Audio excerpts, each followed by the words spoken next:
Morning, everybody. I just had a little thought again today while I was just walking to the shop. I don't know about you, but I've really enjoyed like going for the daily exercise each day that we've been allowed. Even my family have enjoyed it. Even my kids have loved going for that walk. Even when I finish late at 8:30 on a Tuesday and a Thursday, we've made ourselves go out for a walk and we've loved it. We've had a good time together. Just the other day we went out for a walk and I had this thought all about kind of navigation of the journey. And I thought this, how we start things is determines all that follows, how we often end things. We concentrate often on finishing well, which is brilliant, but we don't always concentrate on starting things really well. And how we start things often will determine all the rest, will determine everything else that follows. Not always, but often. In navigation, there's something called true north and magnetic north. True north is a set, fixed position. So, for instance, true north could be that lamppost that's right in front of me right now. It's straight ahead. I'm aiming for that lamppost. But if I aim for magnetic north, which isn't a set, fixed position, it's, say, the lamppost at the other side of the road. It's north, but it's not true north. It's not straight in front of me. It's an angle. It's at the other side of the road. The further I go down this path of magnetic north, the further I am, the angle becomes wider as I go down that path. At the start, it's not as big, but because I'm aiming for magnetic north and not true north, that set fixed position, but I'm aiming for magnetic north, which is north, but it's at the other side, the angle becomes wider and wider the further I go down that path, because I haven't started properly.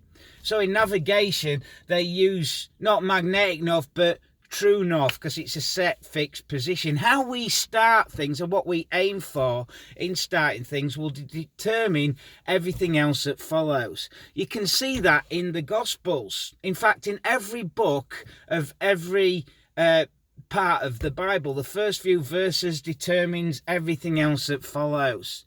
So, for instance, in Matthew's Gospel, you see Jesus' emphasis as a king. You see him born as a son of David, and you see the genealogy there of the lineage of David, who was a king. You see the kingdom of heaven come. You see the kingdom of heaven being brought down to the earth. You see the king with his kingly prayer. And in Matthew chapter 28, verse 19, the king gives his kingly authority to his disciples. Go into all the world and make disciples of all nations. So it starts with a king, it ends with a king, and you see Jesus' emphasis as a king. In Mark's gospel, you see something totally different. You see Jesus' emphasis as a prophet. It starts off with, it is written in Isaiah the prophet. You see lots of prophecies fulfilled in Mark's gospel. And even it ends with prophecies being fulfilled with Jesus' resurrection. It says he was raised just as Jesus had foretold, as he had kind of prophesied. And you see lots of emphasis of prophecies fulfilled as Jesus being a prophet. In Luke's gospel, you see Jesus' emphasis as him as a priest. You see the humanity of Christ. A priest was not unfamiliar with humanity, with people's shortcomings and sufferings. That's what qualified him as a priest. And it starts in the temple. It starts even mentioning about Aaron, who was one of the most famous high priests of the Old Testament, of Zechariah, the priest. Starts in the temple, but it ends in the temple as well. In Luke chapter 24, verse 49, it says this, and the disciples stayed in the temple, praising and worshipping God.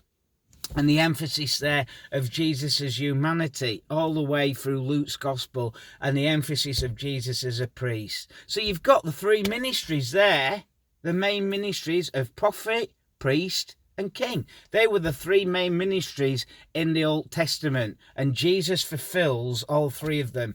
In Matthew's gospel, the kingship.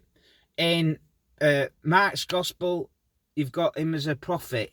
In Luke's gospel, the priest. In John's gospel, you've got his eternal ministry. In the beginning was the Word, and the Word was made God. You've got the eternal Christ, the powerful Christ, the eternal one.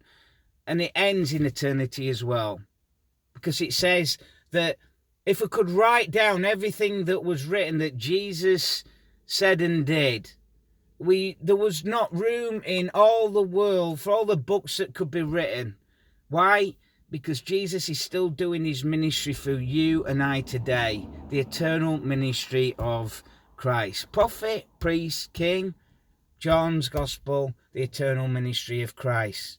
How things start and how we start things will often determine how things head. Remember to fix your eyes on what's ahead, that true north, not magnetic north. You might be aiming north, but that angle will get wider and wider if you don't set and fix your position on true north. How we start things will determine how things end. Just a little thought for today.